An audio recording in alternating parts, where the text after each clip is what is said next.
¿Qué tal amigos? Bienvenidos a una nueva entrega de Buenas Razones para Conversar. La gran razón para conversar hoy es Ivanova Nieto. Ella es comunicadora con una maestría en estudios de la cultura, es profesora universitaria y es presidenta de la Red de Radios Universitarias. Esto último me alegró muchísimo porque obviamente yo quería saber si la radio tenía futuro en el país y en la región. Y definitivamente Ivanova dice que la radio goza de buena salud. No es la misma radio de antes, que eran radios generalistas, que en la mañana estaban las noticias, luego había cosas para las amas de casa, en la tarde programas para los adolescentes, que ahora los contenidos sonoros son especializados, es decir, buscamos solo música de jóvenes aquí, buscamos solo contenidos de política acá, es decir, que ahora hay otro consumo de contenidos sonoros que encontramos no solo en las radios sintonizadas en AM o FM, sino definitivamente en el mundo digital, en el ecosistema digital. Ella habla del rol de la radio en la participación social y efectivamente habla de que el periodismo radial ha mejorado en los últimos tiempos, pero que sobre todo el periodismo radial que está en las plataformas es el que goza de mejor salud y el que goza de mayor presupuesto. Es que ella nos habla que a lo largo de los años ha ocurrido una precarización laboral de los periodistas, de radio especialmente, y que además lo que ha primado es la música extranjera en las radios y no la música local, y que los artistas locales tienen una desventaja frente a la música extranjera. No sigamos conversando, escuchemos a nuestra querida invitada, Ivanova Nieto. Ivanova Nieto, bienvenida a Buenas Razones para Conversar. Qué gusto tenerte aquí con nosotros. Muchas gracias por la invitación. Me parece muy provocador el nombre de este programa y estoy muy contenta de poder participar en este. Tú sabes que la primera pregunta te desconcertará, pero todavía hay espacio o todavía existe la radio, todavía es un medio importante la radio. Cuéntame un poco. Sí, a pesar de los cambios y desarrollos tecnológicos, la radio goza de buena salud, porque Ajá. la radio ha cambiado mucho y ha mutado. Entonces, ahora la sigues escuchando a la radio en AM, en FM, están en plataformas, están en podcasts, están en radios online, en plataformas de audio pagadas y gratuitas, ¿no es cierto? Pero, digamos, hay una mayor producción de contenidos sonoros, ¿no? Y ahora la radio, yo diría que ha cambiado ese concepto que antes se tenía de la radio, ¿no es cierto? Que era una estación con antenas, ya sea AM o FM, con repetidoras, con horarios fijos, aunque siguen existiendo y tienen muy buena acogida todavía. La radio, como te decía, está en otras partes. No sé si llamarle necesariamente radio, pero en el fondo es el mismo porque comparten los elementos del lenguaje radiofónico, o sea, los contenidos, la forma de hacerlo, la estructura, todo eso se mantiene, ¿no? Lo que ha cambiado es por dónde se difunde. Interesante. Acabas de decir algunas cosas, me gusta que le digas contenidos sonoros, porque también yo que he trabajado en televisión, en audiovisual toda mi vida, siempre les digo que seguimos contando historias, sigue habiendo públicos que los quieren oír, ya no en el televisor antiguo, ya ahora en la pantalla que elige el usuario, y me imagino que lo mismo pasa con los contenidos sonoros, que hay públicos solo que ahora los públicos son diferentes y reciben esos contenidos en diferentes dispositivos, por decirlo así. ¿Varía el contenido o la manera en que se entregaba el contenido ahora que hay canales tan diversos para recibirlo? ¿O de qué manera ha variado esa radio que escuchaba yo hace muchísimos años? Inclusive el otro día nos acordábamos cuando queríamos grabar una canción y poníamos récord el instante que empezaba y sacábamos el récord para poder armar un cassette de música en los años 70, 80, y que era otra radio, era una radio que funcionaba diferente. Cuéntame de qué manera ha cambiado esos contenidos, esa forma de entregar contenidos. Bueno, aunque parezca muy lejano los años 80, ¿no es cierto? Realmente son relativamente cercanos. Hemos visto cómo cambió del cassette, pasamos al CD, del CD en la producción, en las radios se utilizaba los tracks, ¿te acuerdas? Estos mini cassettes que tú dividías los contenidos por tracks. ¿No? Sin embargo, ahora ha cambiado mucho estos dispositivos. Tú tienes en el mismo celular, llámese emisora o plataformas como el Spotify, ¿no? Que es uno de los más utilizados. Y lo que ha cambiado también es cómo los públicos se acercan a estos contenidos. Es decir, esto, antes recordarás que había las radios generalistas, ¿no es cierto? Entonces empezaban los programas de noticias, música tempranito, noticias, luego la revista que estaba dedicada más bien al ama de casa, ¿no es cierto?, a la madre de familia. Al mediodía volvíamos a noticieros, música instrumental, y en la tarde estaba pensada en los adolescentes y los niños y niñas que regresaban de la escuela y se ponían a escuchar. Pero ahora no, ahora tú tienes contenidos muy especializados. Entonces la gente lo que hace es conectarse en cualquier plataforma, en cualquier espacio donde se oferten estos contenidos y va a consumir solo eso. Ya no tiene por qué oír los boleros que oía la abuelita, programa infantil, esperando que llegue su programa, sino va directo a qué. Puede ser contenidos Se científicos, cerró tu audio. entrevistas culturales, entretenimiento, gastronomía, ficción, audiolibros, reportajes, ¿no es cierto? Más noticioso, divulgación científica, de acuerdo a su interés. Son mucho más especializados. Yo diría que lo interesante de todo eso es que hay una fuerte competencia en el sentido de que cada vez se muestran de mayor calidad. Entonces la vara va subiendo, cada vez es más alta y los productores deben estar a la altura, es decir, contar historias, no ha cambiado eso, seguimos contando historias con mejor sonido, ¿no es cierto?, con una diversidad también musical, pero cuidando los derechos de autor y también con buena investigación. Creo que esa es la diferencia. Entonces, cuando tú armas todo eso, con buena locución, buena edición, el sonido impecable y una investigación profunda, buena, sostenida, vas a acumular más seguidores. La gente está más pegada a ti y más seguidores tienes ahí. ¿No es cierto? Lo interesante es mantener el horario y el día en que se sube, no mover. ¿No es cierto? Si es diario, está bien. Pero si subes un día, digamos viernes a las 7 de la noche, tú subes a las 7 de la noche todos los viernes, independientemente de que el público tenga la posibilidad de escucharte desde las 7:01 o después de 3 meses, después de 2 días, un año después. ¿Por qué? Porque los contenidos se mantienen. Ya no es tan rígido como era la radio, ¿no es cierto? Que si tú no podías escuchar, esperabas el reprise. Y si no alcanzabas al reprise, olvídalo. Ya no escuchaste y te daba una pena porque te habías perdido. Ahora hay una abundancia de cosas que no tienes tiempo de escucharlas todas, pero lo bueno es que puedes escucharlas también en el auto. En lugar de conectarte a una emisora, te conectas a la plataforma de tu interés, verificas el programa que quieres, lo escuchas y te va acompañando.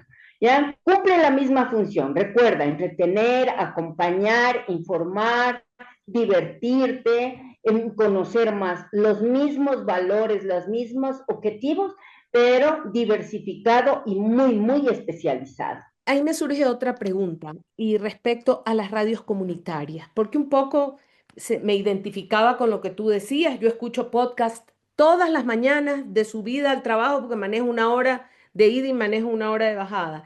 Pero pensaba en las radios comunitarias, en las radios de los pueblos pequeños.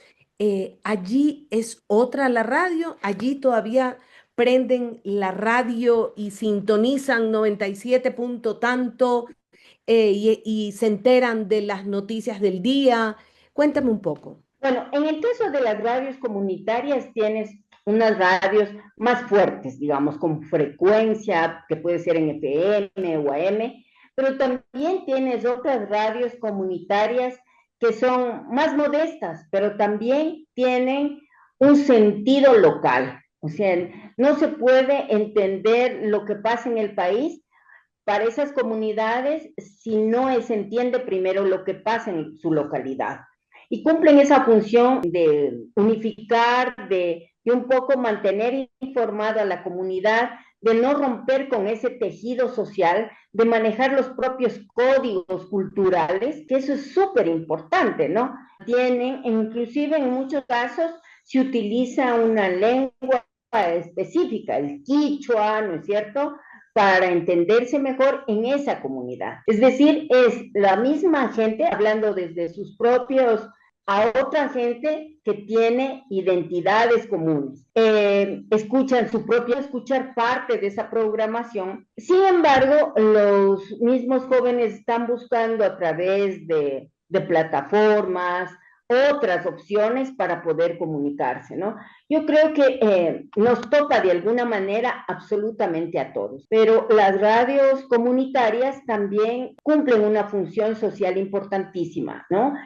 Ahora, la clave está en que no pueden, digamos, dejar de lado las nuevas formas de contar las cosas un poco en términos de que sea una radio más presta, dirigida a los jóvenes y pueda cumplir diferentes objetivos propios de la comunidad, ¿no? Me parece que es importante también porque en muchos casos los jóvenes toman como una práctica estas emisoras y juega un papel también importante como actor social en algunas ciudades del interior, sobre todo, digo, por ejemplo, de la sierra, ¿no es cierto? El caso de la Tacunga, esas mismas radios comunitarias organizan protestas, defienden sus derechos, arman la marcha hacia la alcaldía, el municipio para reclamar algunas cosas y eso logra también cohesionar a las comunidades. Entonces, creo que es importante también brindar apoyo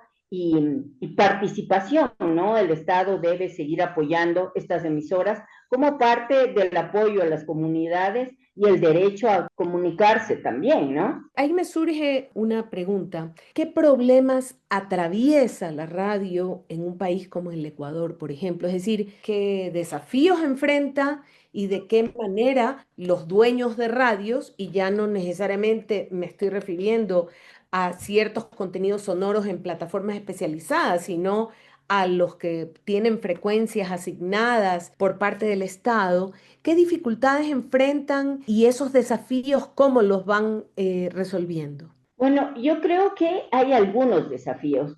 Primero, la misma, como te decía, en la radio, en otros espacios, está profundizando en la investigación.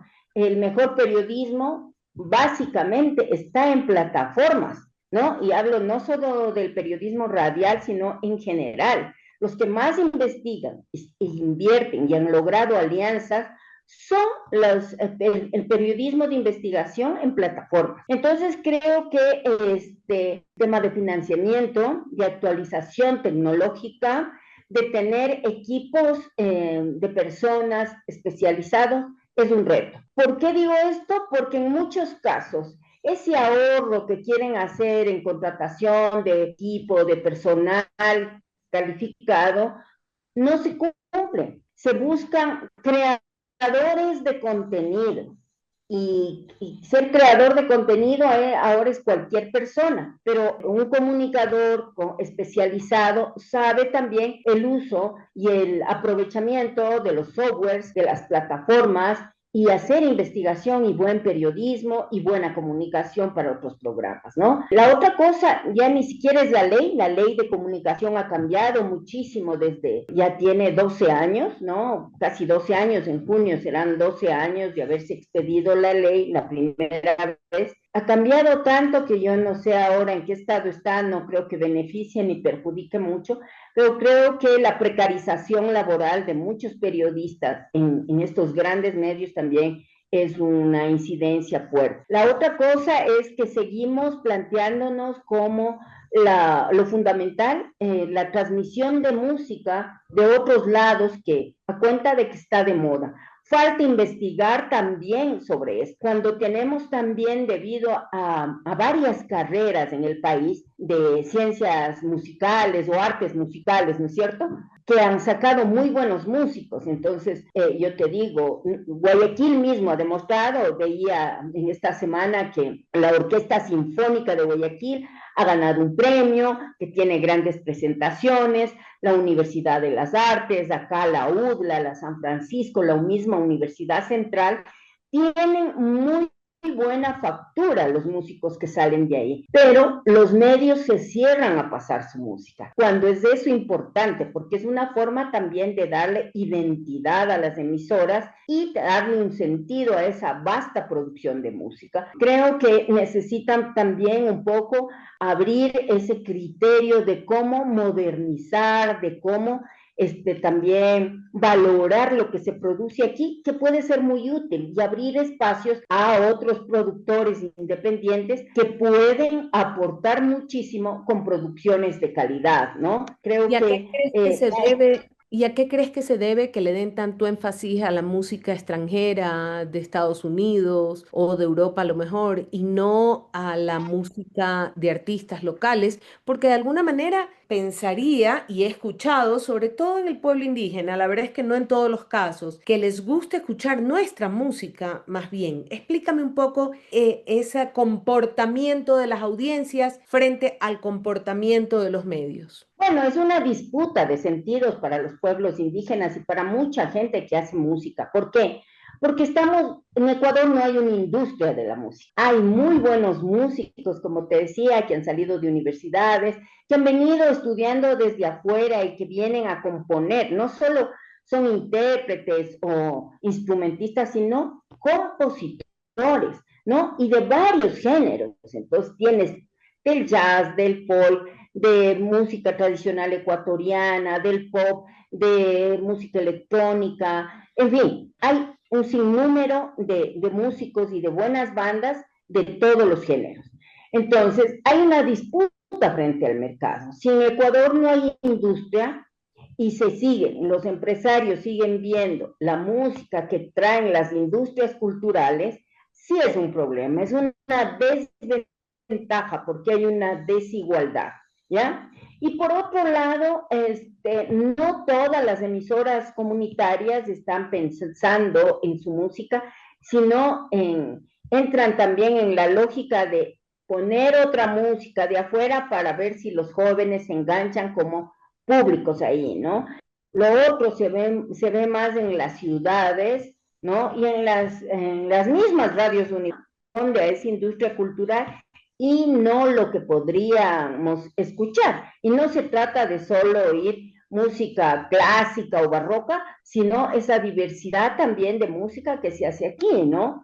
Yo creo que este es un debate muy fuerte y creo que hay que sentar también a las autoridades del Estado para pensar en la ley de comunicación, en cómo se pensaba en este 50-50 para ir ampliando y un poco aprovechar de la inversión que ha hecho el Estado también en muchas carreras para esta formación, ¿no es cierto? Y por otro lado también a los empresarios, a los públicos, es decir, cómo vamos construyendo unos medios distintos que se acerquen más a nosotros, que abran sus micrófonos también, porque en muchos casos, muchas poblaciones históricamente han sido, digamos, no se ha abierto los micrófonos y es necesario amplificar esas voces, ¿no es cierto? Para escuchar sus necesidades también, pero también las iniciativas que se puedan proponer. Creo que hay que buscar alianzas con las propias universidades como para que vayan aportando, ¿no? Entonces sí creo que hace falta más diálogo en ese sentido, ir viendo e ir consolidando, ¿no? Porque se puede aprovechar cada uno de estos actores, puede aportar muchísimo. Podemos ayudarnos y cooperar, ¿no? Creo que nos hace falta consolidar ese diálogo para poder avanzar. Hoy en Buenas Razones para Conversar está con nosotros Ivanova Nieto. Ella es comunicadora, tiene una maestría en estudios de la cultura, es profesora universitaria y es presidenta de la Red de Radios Universitarias. Muy interesante que dirige una red de radios universitarias, pues la radio en la universidad puede tener contenidos educativos que construyen, que fortalecen la construcción de una sociedad de paz, de ciudadanía. Definitivamente las radios en alianza con las universidades pueden lograr muchísimo. Nos cuenta Ivanova en esta entrevista que en el Ecuador hay 23 radios universitarias y uno de los fines más importantes de la radio universitaria es la divulgación científica.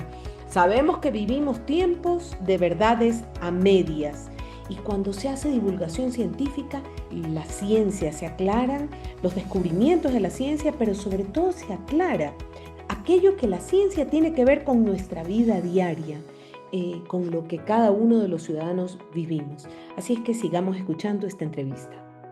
Acabas de mencionar a las universidades, mucho hablan los dueños de las radios de que es difícil mantener el negocio y que por eso esta precarización del periodista y del comunicador en general, del trabajo, mejor dicho, la precarización del trabajo. Sin embargo, tú acabas de mencionar a las universidades y efectivamente recuerdo viajando en Centroamérica, en varios países, haber visto radios universitarias espectaculares. Cuéntame un poco porque veo que eres presidenta de la red de radios universitarias. Cuéntame sobre ese mundo sobre el que poco conocemos los de a pie, el mundo de las radios universitarias, qué hacen, de qué hablan, qué contenidos tienen, dónde las encontramos si las queremos escuchar.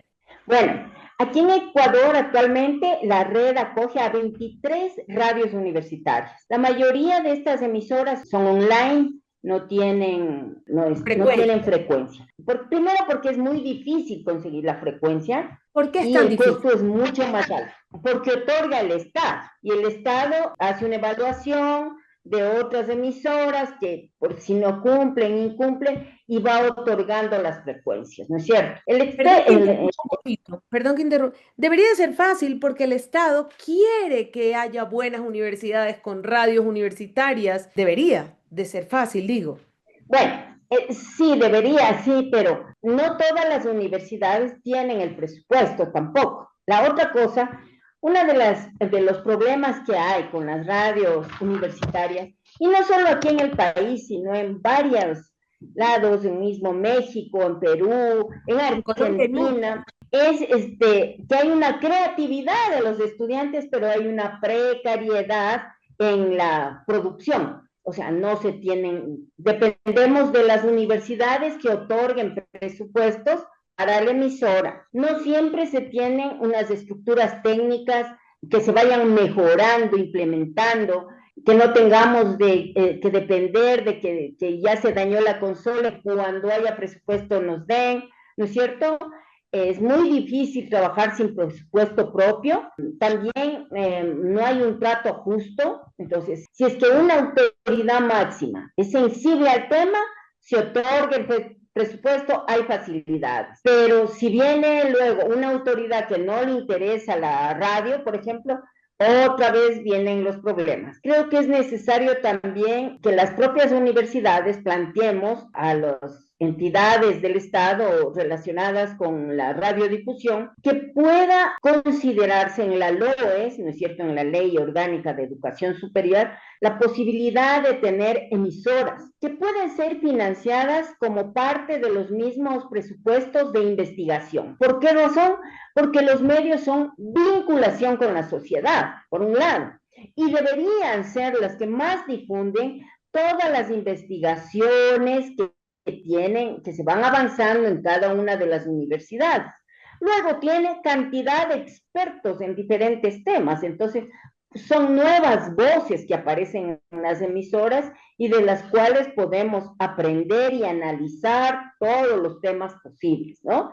Entonces, yo creo que hay que verle no como un gasto, sino como una inversión, ¿no es cierto? En que tú tienes un propio canal, digamos, no se me ocurre que deba ser propaganda al rector, ¿no es cierto? O a la rectora que esté de turno, puede informar, sí, de las actividades que hace, pero está el otro tema. Herramienta de vinculación, difusión y educomunicación, si se quiere, en algunos casos, de la divulgación científica con los protagonistas que son de la propia universidad, ¿no es cierto? Y que termina siendo un programa distinto, diferente, único, si se quiere, porque son además universidades a veces que tienen carreras específicas diferentes a otras universidades. La otra cosa es, bueno, las universidades privadas tienen ventaja porque deciden y dan el presupuesto. Las públicas dependen del presupuesto que programaron y si el Estado efectivamente les da el monto requiriente, ¿no es cierto? ¿Ya? La otra cosa es necesario reflexionar que nosotros trabajamos con las juventudes que estamos formando y que es importante también que esas juventudes aprendan a hablar sobre el campo de estudio en el que están, ¿no es cierto? Entonces, no es que un ingeniero civil no pueda hablar, ¿no es cierto? Están otros estudiantes que pueden trabajar la parte de producción, pero este ingeniero civil debe tener la capacidad de lo abstracto, poderlo poner en sencillo para que se entienda con claridad, ¿no es cierto?, al público, y es una manera de aprendizaje, puede ser una práctica preprofesional que otras carreras que no sean comunicación puedan participar con sus programas, hacer análisis de coyuntura con los chicos de sociología o ciencias políticas, ¿no es cierto? Es decir, tener una radio multidisciplinaria, ¿no es cierto? Por un lado, también que pueda haber espacios para la ciudadanía que quiera participar, qué sé yo, una asociación de mujeres, un grupo de trabajadores, un grupo de chicos de algún barrio que estén haciendo algún proyecto, que nos vengan a contar, ¿no es cierto? Entonces se abren las puertas también de la academia hacia la sociedad, ¿ya? Entonces, permites que entren, la gente se apropie en el mejor sentido de lo que es la emisora universitaria y de lo que es estar en la universidad, ¿no es cierto? Se sienten más cerca de ese conocimiento que aunque no lo tengan directamente con el título, con el estudio formal, va a ser una forma muy interesante de vinculación. ¿Por qué es importante la vinculación también? Porque nos da pie a pensar en temas que debemos investigar. Entonces, están vinculándose, ayudas, contribuyes a otras investigaciones que darán nuevos hallazgos y la radio además difunde esos hallazgos, ¿no? Entonces, es una mirada así fuerte. Ahora bien, ese es el deber ser. El problema más grave es, en general, que hablamos siempre en las radios, es falta de financiamiento, desinterés de muchas autoridades en mantener un medio universitario, y esas dos cosas dificultan lo otro, no se compran equipos, los otros problemas son consecuencia de los dos primeros, ¿no? Pero creo que también trabajar en red nos ayuda mucho, entonces, si una emisora no produce contenidos propios, o no los que quisiera, bueno, las otras emisoras solemos poner a disposición ciertos programas y hacemos intercambio o apoyo en entrega de programas para que lo hagan, ¿no? Pero la idea es mantener. La reflexión igual es la importancia de una radio dentro de una universidad. ¿Hay radios universitarias en Ecuador activas, con producción sostenida, que uno las puede googlear o buscar y escuchar? Sí, te digo, de las mismas que están en nuestra red son Radio Flaxo, la radio de la Universidad Andina, está la radio de la que era ahora Escuela Superior de los Militares, ¿ya? Está, por ejemplo, la radio de Milagro, de la Universidad de Milagro, hay otra radio de San Gregorio de Portoviejo, la radio online de la Universidad de Guayaquil, está la radio salesiana de Guayaquil, salesiana de Quito, salesiana de Cuenca, de la Universidad de Cuenca, de la Universidad de la SUAY, está la de la Universidad Nacional de Loja, de la UTPL también. Tenemos al norte de la Universidad Politécnica del Carchi, estatal del Carchi, de la Técnica del Norte, Técnica de Cotopaxi, Técnica de Chimborazo, está la radio regional de Guaranda, también tenemos la radio de la universidad, bueno, está en proceso de constitución de la radio de la Universidad Amazónica, y como ves, está Manabí, Guayas, Pichincha, Cotopaxi, Chimborazo, Bolívar, el Carchi, Imbabura, te he contado. Entonces sí se puede escuchar. ¿Esas radios que mencionaste transmiten permanentemente o ciertos momentos del día? Transmiten permanentemente, o sea, tienen una franja horaria, ¿no es cierto? A lo mejor no las 24 horas, pero transmiten en el día. Por decir, Radio de la Universidad Técnica de Cotopaxi inicia su programación con música y luego le sigue un noticiero. El noticiero está a cargo de Fernando Salme y él y se lo pasa por Facebook además, pero ellos tienen antena y todo. Entonces, lo que suele hacer Fernando, que es el coordinador de la emisora y también participa en el noticiero, muchas veces nos llama a muchos de nosotros para hacer entrevistas, ¿no? Se mantiene diariamente. Hay programas especializados también que pasan en muchas emisoras, como la de Radio Flaxo y la radio andina Simón Bolívar de la universidad. Tienen programación permanente y tienen ya algunos segmentos propios de la universidad, ¿no? Entonces hay, por ejemplo, un programa muy bonito que es sobre jazz, que lo hace un profesor de ahí, amante del jazz. Hay otros programas sobre Quito, hay análisis, ¿no? Y muchas emisoras también, la de San Gregorio de Puerto Viejo o la Universidad de Guayaquil Online, ¿no? Ahora, claro, no tienen la misma acogida que muchas emisoras porque las universidades no tienen presupuesto para publicitarse, ¿no? Para publicitar más. Y lo que busca más que clientes es ciudadanos. Entonces, hace un trabajo con los ciudadanos, con los estudiantes y vinculación.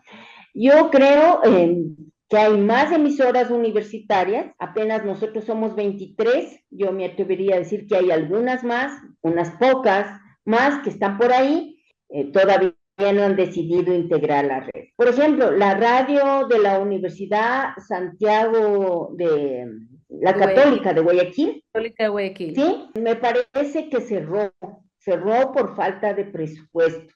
Ellos tenían un edificio y era radio y televisión. Y yo recuerdo cuando iba a Ambato a visitar a mis familiares, podía ver el canal de televisión de la Universidad Católica de Guayaquil. Entonces, como ves, sí hay posibilidades y se escuchan y todo eso. A lo mejor nos falta promocionarnos más, a lo mejor nos falta colocarnos, visibilizarnos en las plataformas, hacer más promoción. Es posible, pero nos escuchan. Y a veces, por ejemplo, la radio de la Universidad Central, a veces yo digo, hemos hecho la rendición de cuentas al final del año y vemos que más nos escuchan a veces fuera del país, esa es la ventaja del online, más que aquí. Entonces, sí, pero nos sirve muchísimo como herramienta. La idea es que sigamos sumando y que podamos seguir un poco buscando estrategias de promoción para que nos escuchen. Aunque se me ha acabado el tiempo, necesito hacerte otra pregunta. Yo siempre, como fui educadora universitaria, muchísimos años estuve en la universidad, siempre pienso en que a veces nos pasa que todos los chicos que nos llegan a la Facultad de Comunicación quieren hacer lo mismo y que les cuesta pensarse profesionalmente, por ejemplo, en la radio, en una nueva radio online que no es la que escuchaban sus padres y sus abuelos, o nos pasa que no se imaginan a sí mismos como fotoperiodistas, por ejemplo, otra profesión que eligen muy poco los y las comunicadores y comunicadoras. Cuéntame un poco qué tanto se interesan en la radio y qué hace falta para que esta idea de contenidos sonoros ilusione más, enamore más a las nuevas generaciones de comunicadores. Bueno, yo creo que siempre padecemos, ¿no? La televisión es la que más seduce y la producción audiovisual para redes ahora lo que más les gusta. Yo suelo en mis clases, una de las materias que doy es producción sonora, es empezar con género dramático y empiezan leyendo cuentos, por ejemplo, y aprovecho para hablar del lenguaje radiofónico, el guión, cómo se construye el guión, cómo se construyen historias, y la fase final es que ellos reciben capacitación en manejo de equipos, del software, locución y todo, y pasan ellos mismos a actuar como personajes de los cuentos del grupo. Y ahí es donde más se enganchan en los chicos que más les gusta la radio, ¿no? Entonces, no son todos, pero les gusta, participan todos, y lo interesante es que van encontrando también cosas como, no me gusta locutar, pero me encanta hacer la edición, no me gusta la edición, pero me gusta escribir los guiones. Entonces ven que la radio no es solo pararse frente al micrófono, sino que pueden hacer una diversidad de cosas, ¿no? Pero siempre es un reto, cada grupo es un reto, cada generación es un reto, entonces tenemos que ser así como también como docentes, buscar estrategias para seducir, para que se interesen por la radio, ¿no es cierto? Y lo chévere es que también tienes muy buenas producciones en la radio, en las plataformas, que yo les hago escuchar. Les mando de tarea, otras veces escuchamos en la clase misma y decimos, ¿ustedes creen que pueden hacer? ¿Cómo lo harían? Si no les gusta, ¿cómo podrían mejorar? ¿No? Y es un reto ponerse a pensar en temas, en cosas, les doy tiempo para que investiguen, para que hagan el guión, les voy dando tutorías y les digo, recuerda que son 4 los elementos del lenguaje radiofónico, ahora cómo. Y suelo hacer salidas de campo solo a recoger sonidos, por ejemplo, para hacer paisajes sonoros y todo eso. Ahí van de un poco también interesándose, pero siempre es difícil lograr cuando ya es del ensamblaje, ¿no es cierto? Porque necesitas un criterio comunicacional de algunas formas. Pero pese a eso siempre hay un grupito de 3, 4, 5 que son así como a ellos llegaste, ¿no es cierto? Y valió la pena ese semestre por esas pocas personas, pero que se quedan enganchadas a la radio y luego, después de años, les ves que están como profesionales en el medio. Qué fantástico. Ivanova, te agradezco de verdad muchísimo por esta entrevista. Definitivamente, claro, no escucho radio en AM o FM. Mi esposo sí lo hace, sí sabes. Yo no, yo escucho podcast, pero por si acaso escucho podcast periodísticos como El Hilo o Radio Ambulante. Escucho podcast en inglés también, mucho de medios extranjeros, entrevistas sobre realidad internacional. Escucho las noticias toda la mañana en podcast. Es decir, definitivamente soy una seguidora del mundo sonoro y me gusta mucho y me emociona mucho y te felicito porque definitivamente estás influyendo en nuevas generaciones, en que se sigan enamorando de la comunicación, pero sobre todo se sigan enamorando del lenguaje radiofónico, que a veces no es el más popular, pero definitivamente cuando ya te enamoras te quedas para siempre. Así es, sí, qué bueno que te guste. Te voy a recomendar un podcast que es muy bueno, que se produce acá, en Ecuador, aquí en Quito, se llama Crónicas al Borde. Lo encuentras en Spotify o lo buscas, Crónicas al Borde. Y tienen diferentes temáticas, ¿no? Hacen una investigación, pero muy buena, y la van mezclando un poco, yo diría, con radioarte, ¿no? Sin ser así tan abstractos, pero es muy interesante, muy enriquecedor, muy limpio, digamos, ¿no? Muy creativa la presentación, entonces te recomiendo, te va a gustar. La primera temporada me parece que fue sobre migración y bueno, tienen otras cosas muy lindas, así muy chéveres, con una profesora que es de la Universidad San Francisco, pero es un trabajo independiente de ella y con apoyo de fondos externos, ¿no? Pero muy, muy bueno, te recomiendo. ¿Quieres Y quiero recomendar algo más de una vez? ¿Quieres recomendar algo más de una vez para nuestras audiencias? sí, creo que podrían empezar por ahí con Crónicas al Borde para que conozcan qué se hace aquí, son temas de aquí, van a escuchar voces también de aquí, unas historias muy lindas, ¿no? Muy lindas, como una señora en el Chota que da cobijo a los migrantes que pasan por ahí, o cómo fue la experiencia del músico Alex Alvear cuando fue migrante en Estados Unidos, ¿no? Todo lo que significó para él lo duro que fue, ¿no? A pesar de que él venía de una familia con recursos y todo eso. Cada uno de los capítulos son muy buenos. Y si les gusta, por ejemplo, los cuentos, las historias de terror, los podcasts de chismes, cómicos y todo eso, hay una plataforma española muy buena que es Podium Podcasts. En esta plataforma, además es gratuita, yo la utilizo mucho para escuchar historias dramatizadas. Hay muy buenas series, ¿no? Como La Esfera, El Gran Apagón, o Solaris, o La Firma de Dios, muy jocosa además, que se llama Bienvenido a la vida peligrosa. Es una historia sobre un filósofo que llega a México y es interceptado por el jefe de un narcotraficante que quiere que le enseñe filosofía al hijo, ¿no?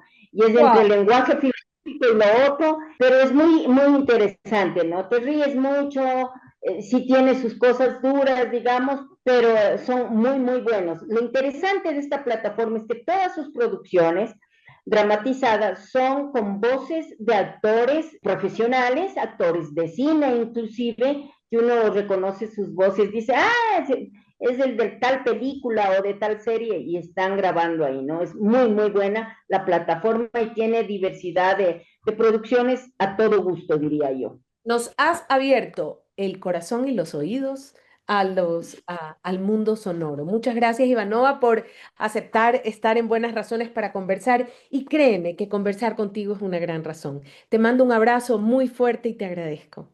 Muchas gracias a ti, Mónica. Ha sido un diálogo muy bonito, me he sentido muy cómoda. Muchas gracias hablando de lo que a uno le gusta también y me has hecho sentir como en casa. Y qué bueno, y que siga adelante. Buenas razones para conversar. Hoy estuvo con nosotros en Buenas Razones para Conversar Ivanova Nieto, comunicadora con una maestría en estudios de la cultura, profesora universitaria y presidenta de la red de radios universitarias. Ella nos cuenta todo lo que los estudiantes cuando hacen prácticas radiales y en la materia de radio en la universidad estudian, cómo estudian producción sonora, cómo aprenden lo que es el género dramático, cómo aprenden el lenguaje radiofónico y que inclusive muchas veces cuando actúan en radionovelas o cuando escriben un guión, encuentran que les apasiona y les atrae la radio. Ella dice que en la universidad los estudiantes tienen la oportunidad de escuchar muy buenas productoras, muy buenas producciones, de salir a campo, recoger paisaje sonoro. La verdad es que una entrevista que nos devuelve el entusiasmo por la radio. Personalmente, escuchadora de podcasts casi diario, admiro y disfruto de los contenidos sonoros. Los invito a ustedes también a hacerlo. Esto ha sido todo por hoy en Buenas Razones para Conversar. Búsquennos en nuestras redes sociales @Cabipunk o en nuestra página web www.ipunk.org. Nos vemos en una siguiente entrega. Hasta pronto.